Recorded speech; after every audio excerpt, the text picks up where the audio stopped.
So the next thing that happened on Friday night SmackDown, before we talk about the next match of the night, we gotta talk about a few segments. So yeah, we see Bianca Belair talking to Nick Aldis backstage, and she was wondering what she can do to try to get a women's title match against Io Sky at WrestleMania, since it looked like Bayley would be challenging Rhea Ripley for the title. And speaking about Rhea Ripley, we did see her arrive into the arena, so yeah, she is there.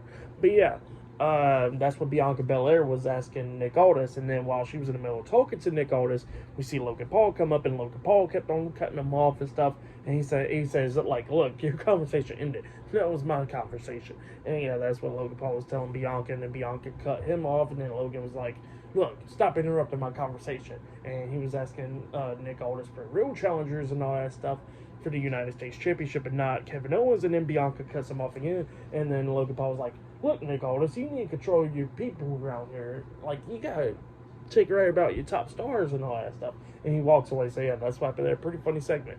But yeah, then we get to the next match of the night. It was a Fatal 4-Way Tag Team match, and we see like a promo package. Well, not promo package.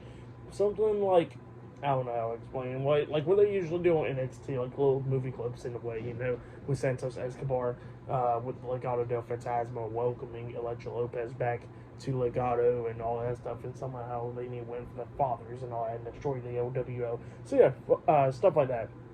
But then we get to the match. It was Pete Dunne and Tyler Bate versus Kit Wilson and Elton Prince, Pretty Deadly, versus Joaquin Wilde and Cruz del Toro, with Zelina Vega at ringside the LWO, versus Humberto and Angel with Elektra Lopez at ringside Legado del Fantasma. So yeah, it was a Fatal 4-Way Tag Team qualifying match. So yeah, winner of this match will be facing whoever wins the Fatal 4-Way Tag Team qualifier match on Raw, and then they'll be facing off each other in the number one contenders match, and you know, all that stuff. So yeah, that's what we get.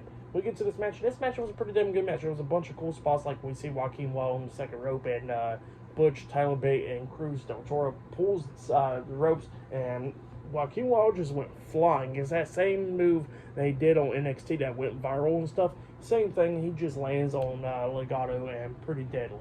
So yeah, outside the ring, that was a pretty cool spot. But then everybody starts going inside the ring, beating the hell out of each other. Pete Dunne and Tyler Bate beating the hell out of Pretty Deadly, like they had a clothesline, Jumper suplex combination, I think, on the Kit Wilson. And then we see LWO taking out Legado del Fantasma, doing drop kicking him out of the ring and hitting some suicide dives onto him. We see Elektra Lopez getting up on the ring apron, and Zelina Vega knocks her off the ring apron, jumps off the ring apron with a double knees to the face onto Elektra Lopez, beating the hell out of her. And while all that was going down, we see Elton Prince roll into the ring, pulling Kit Wilson out the ring, and, you know, flop his hair forward and all that stuff, so the referee couldn't see it. And then while Butch was grabbing him, we see Kit Wilson coming up and rolling up Butch, but he kicked out. And then Pete Dunne and Tyler Bate hits their tag team finish move on the Kit Wilson after they knocked out Elton Prince, my fault, and they pinned him for the 3 count. So yeah, Tyler Bate and Pete Dunne defeated Pretty Deadly, LWO, and Legado del Fantasma in the Fatal 4-Way qualifying match. So yeah, that's what happened there. I still need to get used by calling, Pete Dunne now, because, you know, we had Butch for like over a year, and now it's Pete Dunne. So yeah, gotta get used to it once again. But yeah, I'll get there eventually. But yeah, pretty good match. I'll give that match 3 stars as well. I'll give it a great match between those teams. And yeah, then after that, we actually see Io Sky, Asuka, and Kairi Sane talking backstage, and Io Sky was telling them, like, hey, Bayley's done for tonight.